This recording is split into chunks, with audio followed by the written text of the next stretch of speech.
ఇంకొకసారి మనకి మ్యూజిక్ డైరెక్టర్లు ఇప్పుడు ప్రజెంట్ ఉన్న మ్యూజిక్ డైరెక్టర్స్కి ఒక్కొక్కళ్ళకి రెమ్యునేషన్లు ఏంటంటే ఒకళ్ళు 5 కోట్లు, ఒకటి 10 కోట్లు, ఒకళ్ళు ఇంకేది 4 లాంగ్వేజ్ల రైట్స్, ఇవన్నీ ఉన్న హ్యూజ్ అమౌంట్ అనేది కనపడుతుంది. మీరు చేస్తున్న టైంలో ఎలా ఉండేది సార్? థియేటర్కి రెంట్ కట్టి అసలు మాకైతే అసలు లక్షలు అంటే అనేది లక్షలు అడగటం చాలా ఎక్కువ ఆ రోజుల్లో. ఈ రోజులు అంత కోట్లు అంటే అది కాలం. మనం ఏం చేస్తాం, ఎవరి మీద మనం పడతాం వెళ్ళి నాకెందుకు ఇవ్వలేదు, మేము అంత సూపర్ హిట్ చేసాం మ్యూజిక్లు, మాకెందుకు ఇవ్వలేదు అడుగుతామని చెప్పు. ఒక ఆడియో రైట్స్ అడిగినందుకే మమ్మల్ని తీసి బాయ్కట్ చేశారు. ఇప్పుడు ఏమన్నా డబ్బులు అడిగితే డిమాండ్ ఉండేది కదా, పాతేసేవారు మమ్మల్ని. మీరు రేజ్లో ఉన్నారు కదా, డిమాండ్ ఉండేది కదా మీకు. అడిగితే ఇవ్వాలి కానీ అంత డిమాండ్ చేసేవాళ్ళం కాదు. అంత తెలుసు మనకి. అదే ప్రతి ఒక్కళ్ళు నాకు ఒక రకం చెప్పడం రామ్ గోపాల్ వర్మ ఒక్కడే కొత్త మాకు.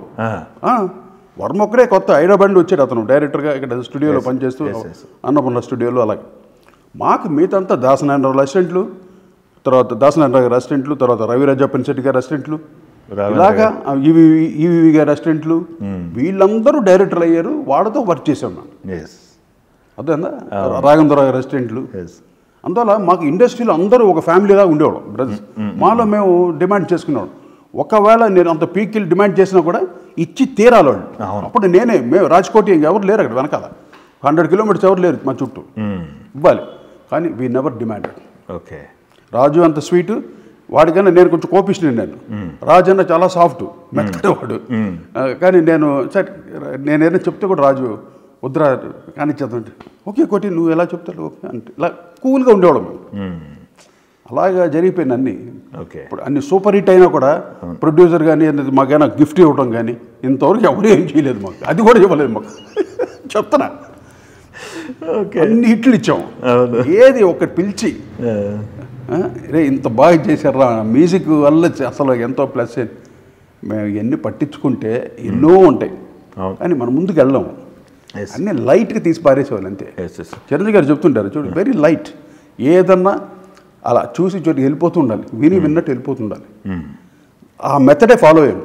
Okay, very good. లేకపోతే ఇండస్ట్రీలోనా రకరకాలుగా ఉంటాయి కదా, మీకు తెలుసు కదా ఇండస్ట్రీ, వాట్ ఇస్ ఇండస్ట్రీ. కొత్తగా వచ్చిన కుర్రోళ్ళలో మీకు బాగా దగ్గరైన కుర్రోళ్ళు, లేకపోతే మంచిగా పాటలు బాగానే చేస్తున్నారు కుర్రోళ్ళు? ఇప్పుడు కంపోజర్స్ పర్లేదండి. ఇప్పుడు అతను కొంతమంది బేబీ అని ఒక సినిమా చేశాడు. అవును, అతని స్టైల్ బాగుంది. ఇంకో ముస్లిం కుర్రాడు అతను చాలా బాగా చేస్తున్నాడు. బాగుంది, స్టైల్స్ బాగున్నాయి. అఫ్కోర్స్ తమన్ ఇప్పుడు ఆయన ఫామ్లో ఉన్నాడు. తమన్ ఫామ్లో ఉన్నాడు కాబట్టి good. Thaman also doing good. సినిమాకి ఏం కావాలో కరెక్ట్గా ఇచ్చేస్తున్నారు. ఆ సినిమా ఆడేంత వరకు ఉంటుంది, వెళ్ళిపోతుంది. చాలుగా 10 కాలాల పాటు ఉండే పాట ఎవరికి కావాలి ఇప్పుడు? అది మేము చేసాం, మా పాటలు వినుకోండి. ఇది అప్పుడప్పుడు విని పారేసింది అంతే అన్నట్టుంది. మా పాటలు వింటుంటే మాకేదో రాయల్టీ చిల్లర పడుతుంటుంది. మాకు యూట్యూబ్లో 10 సార్లు విన్నారనుకో మాకేదో చిల్లర పడుతుంది, ఏదో ఆ డబ్బులు వస్తుంటుంది. సరదాగా హ్యాపీగా ఏదో మా ఆడియన్స్ మాకు బెస్ట్ చేస్తున్నారు, హ్యాపీగా మా పాటలు వింటూ అని ఆనందంగా ఉంటాం. Okay okay. మీరు చెప్తుంటే అర్థమవుతుంది కదా, అప్పటికప్పుడు హాట్గా అంతే.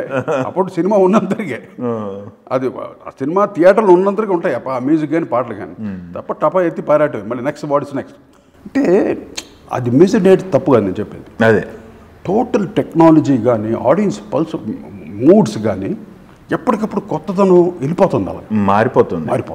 ఓకే. దానికి మ్యూజిక్ ఏం చేస్తారు పాపం, డైరెక్టర్స్ ఏం చేస్తారు, ఎన్ని క్రియేట్ చేయాలి. ఈరోజు రాజమౌళి ఆయన చూడు ఎటువంటి ఎంత కష్టపడతాడు, గొడ్డు చాకిరి. అసలు ఒక సినిమా హిట్ చేయాలంటే డైరెక్టర్ పల్స్, అది కంప్లీట్ డైరెక్టర్ చేతిలో ఉంటుంది. Even music also. ఆ గ్రిప్ లేకపోతే నీకు విజువల్స్ తోటి ఆ మ్యూజిక్ మ్యాచ్ కాదు అసలు. ఎంత హార్డ్ వర్క్ చేస్తున్నాడు ఆయన. ఇలా నెక్స్ట్ ఇప్పుడు వచ్చే మిగతా డైరెక్టర్స్ అందరూ ఈజ్ ఇన్స్పిరేషన్. ఈరోజు మన తెలుగు సినిమాని ఎక్కడ హాలీవుడ్ లెవెల్కి తీసి వెళ్ళిపోయాడంటే ఎంత గొప్ప విషయం అది. ఒకప్పుడు 2 రకాల ట్రెండ్లు నడిచాయి. మ్యూజిక్కి, అది మీరు ఇచ్చిన లిరిక్కి సాంగ్ రాసేవాళ్ళు, సాంగ్ రాసిన తర్వాత లిరిక్ చేయటం, 2 పద్ధతులు ఉన్నాయి. మీరున్న టైంలో ఎక్కువ ఏది నడిచేది సార్? మీకు కంఫర్ట్ ఏది ఉండేది? ట్యూనే కదా, అన్ని ట్యూన్స్ ఇస్తేనే దాంట్లో మేము ఆర్కెస్ట్రేట్ చేయడానికి, కొత్త బీట్స్ చేయడానికి ట్యూన్లో ఉంటుంది అన్ని. ఇప్పుడు రాసిన దానికి ట్యూన్ చేసాం అనుకోండి, వాళ్ళు 1 మీటర్లోనే రాస్తారు. దాన్ని ఇప్పుడు ఫర్ ఎగ్జాంపుల్ చెప్తున్నప్పుడు ఎక్కండయ్యా బాబు వచ్చిందయ్యా బండి ఎక్కండయ్యా ఇది ఎక్కడ వస్తుంది వాళ్ళు అలా రాయలేరు పాపం. వాళ్ళు ఎక్కండయ్యా బాబు వచ్చిందయ్యా బండి వేరే తాళంలో రాస్తాడు. ఇవన్నీ ఇలా పుడుతుంటాయి మాకు. ఓకే, అర్థమైందా? ఇప్పుడు ఏ పని అందం ఇందవడం కానీ ఏ పట్టణ అత్తో అత్తమ్మ కూతురో కానీ ఇవన్నీ ఆల్ ట్యూన్స్. తట్టం తర తత్త తన్నానే తన్న తరన నన్న అత్తో అత్తమ్మ కూతురు మొత్తంగా ఎత్తు చూపించమందిరు. అది ఇలా అన్ని ట్యూన్స్.